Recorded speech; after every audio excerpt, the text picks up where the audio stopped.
আসন্ন জাতীয় নির্বাচনকে কেন্দ্র করে আমাদের অবস্থান, লক্ষ্য ও প্রস্তুতি সম্পর্কে আপনাদেরকে অবগত করা।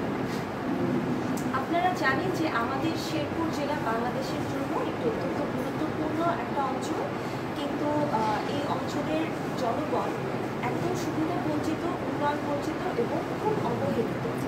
সুতরাং আমাদের এই শেরপুরের মানুষের ভাগ্য পরিবর্তনের জন্য আসন্ন যে জাতীয় নির্বাচন আসছে, সেই নির্বাচনে ধানের শীষের প্রতীকে ভোট দিয়ে ভোটারদের অধিকার আদায় করাটাই হচ্ছে আমাদের মূল লক্ষ্য।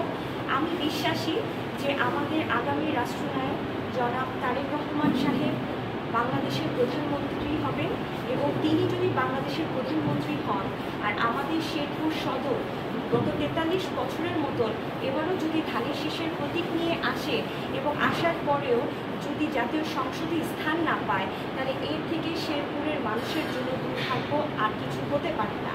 সুতরাং আমি শেরপুরের ভোটারদের ন্যায্য অধিকার আদায়ের জন্য কাজ করতে চাই।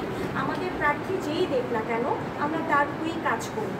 যেহেতু আমি 2018 সালে জাতীয় সংসদ নির্বাচন করেছি ধানের শীষের প্রতীক নিয়ে, এবারও আমি আশাবাদী আমি ইনশাল্লাহ প্রার্থী হব, এবং ধানের শীষের প্রতীক নিয়ে আসলে আমি আমাদের শেরপুরের যে অধিকার বঞ্চিত মানুষ, যারা শিক্ষা, স্বাস্থ্য, কর্মসংস্থান এবং অবকাঠামো উন্নয়ন থেকে অনেক দূরে পিছিয়ে আছে, সেই সকল মানুষদের নিয়ে কাজ করার জন্য আমি আমার প্রয়াস জানাই।